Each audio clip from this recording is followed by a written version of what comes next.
In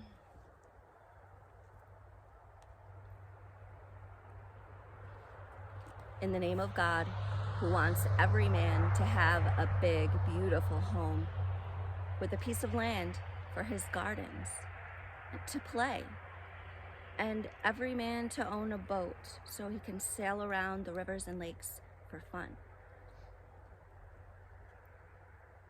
We have seen in the last 24 hours big news, and we are sending a message to Idlib because Idlib is sending a message to us.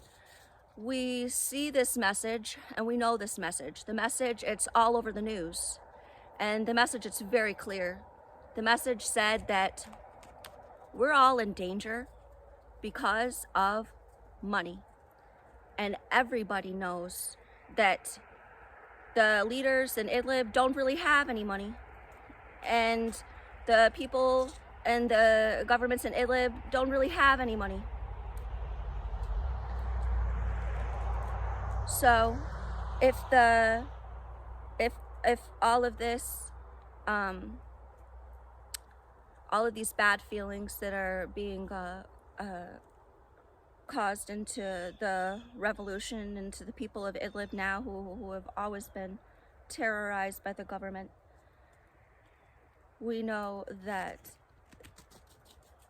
there is a disharmony and a discord that is based on money when there is no Syrian men who even have any money. So it's absolutely cannot be from within ourselves.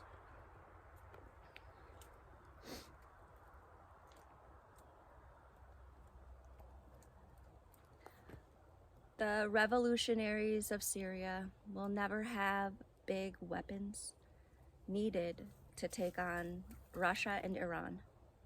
The Russians have weapons of mass destruction. We have not been provided any air defense.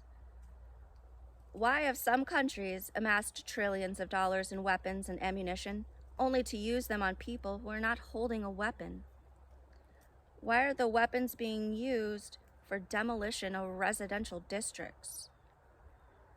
There's a name we use when weapons are used on defenseless people who are not part of combat. It's a crime against humanity. In the war, the medical emergency teams are allowed to retrieve bodies and is prohibited to attack the medics. This is because the world belongs to humanity. War shall be unwelcome in this world, in the life of this world. The justice system, it's made for civil order. When war happens, it's because diplomacy fails. And diplomacy fails. Diplomacy is 100% economic. It's based on international trade. We cannot serve death in the place of policy because it disrupts the world peace. Governments should be prohibited from making war against their people.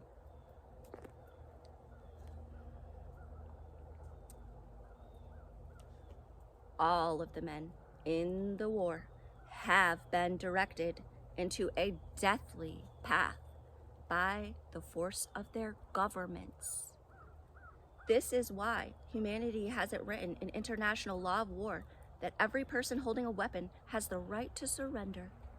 He has the right not to kill, even if his government forces him. Any man can put his weapon on the ground and his hands in the air. If a combatant surrenders his weapon, he is no longer a combatant. You cannot make war against an individual man. Every combatant who surrenders is entitled to the prisoner of war status. When a man becomes a prisoner of war, it means he has a new hope that he will survive the war. A prisoner of war prays to God that someday soon he will be home with his family and the nightmare will end. Drones fly over Syria, searching the electronic airwaves for messages about revolutionary leaders. Drones strike leaders on motorcycles driving down the highway when the man has both hands on the steering handles, killing a man who has no weapons in his hand at a time and a place where he cannot defend himself. He is not in the combat.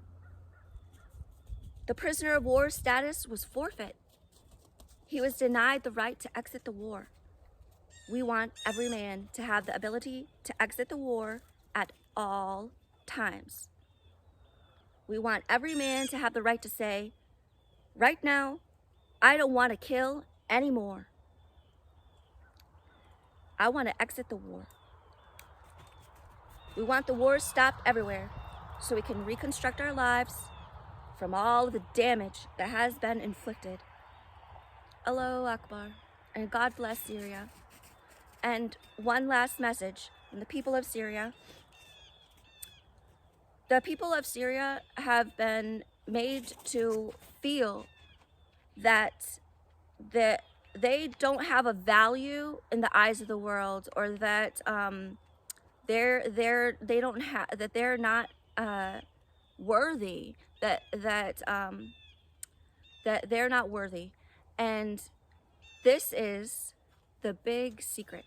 The secret is that Syria is the most prized and expensive land in probably all of the world.